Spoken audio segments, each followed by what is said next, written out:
D'accord, je suis espagnole, je suis catholique, je suis là pour appuyer les causes des chrétiens persécutés et la liberté religieuse et la paix. Les jeunes, avec l'aide des missions, on est parti à plusieurs pays. Dans mon cas, j'ai eu la chance d'être en Inde. On était en Orissa, c'était un État qui était persécuté. Il y a eu des persécutions aux chrétiens. Et la communauté religieuse, malgré tout ça, est très ferveureuse et est en train de grandir. Et j'avais beaucoup d'envie de voir leurs témoignages de foi, malgré toutes les persécutions, malgré tout. Et ils sont toujours avec un sourire, ils ont beaucoup d'envie de progresser dans la foi, d'améliorer, de partager la foi. Alors pour moi, voir ça et voir son exemple, c'était vraiment quelque chose que j'étais très fière de pouvoir voir. Là-bas, on était dans une école catholique qui était menée par des sœurs. Et sinon, sans l'aide de l'église, comme c'était un village rural, les enfants n'auront pas d'école parce que les chrétiens, les minorités religieuses, comme les chrétiens et les castes dalits sont persécutés. Alors ils n'ont pas accès à l'éducation ou pas grâce à l'État. Alors c'était vraiment grâce à le support de l'Église et des œuvres des ONG et l'appui de l'aide que l'école pouvait marcher. Personnellement, il y a plein de choses, mais aussi par rapport à ma foi, surtout, c'était essentiel de voir assembler. Il y avait des villages qui étaient très très loin. Peut-être parfois, ils n'ont pas même une messe les dimanches parce que c'était très très loin. Mais quand c'est le prêtre qui arrive ou quelqu'un qui prie, ils le vivent intensivement. Alors ça m'a fait penser que nous, en France, en Espagne, dans plusieurs pays, on a beaucoup de confort, de commodité, on a toujours la messe. Et eux, ils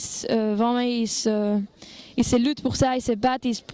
C'est le plus important jour On a vu en Orissa, en Kandamal, où les chrétiens ont été attaqués, les sœurs, les prêtres, et où ils ont parti à la jungle, ils ont dû se réfugier.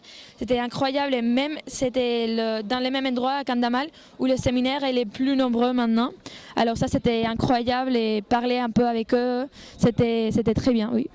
Là, je pensais que c'est un pays très grand avec beaucoup de cultures, beaucoup de différences et beaucoup de religions aussi. L'hindouisme est très présent, mais aussi il y a l'islam, un peu de bouddhisme, on l'a vu.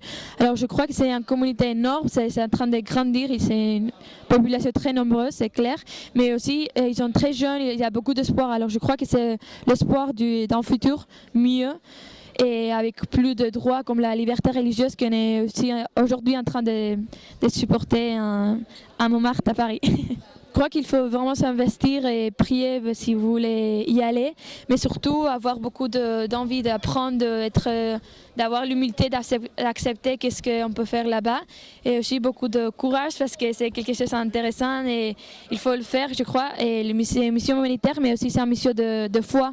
Alors pour une vie d'un chrétien ou une chrétienne, c'est quelque chose que c'est vraiment, ça grandit de la foi et ça apporte beaucoup de choses que tu te rends pas compte peut-être au début, mais ça arrive petit à petit et je le vois dans ma vie, ça m'a apporté plein de choses. Et je suis très reconnaissante à l'aider. Je veux dire que oui, il ne faut pas avoir peur de notre foi, parce que c'est ce que j'ai appris en Inde, qu'il faut être reconnaissante, il faut être fier, et il faut donner aussi notre exemple comme chrétien, ou dans si on va à l'école, au collège, au travail, alors il faut être témoignage chacun dans notre vie. Merci aux bienfaiteurs de l'AED.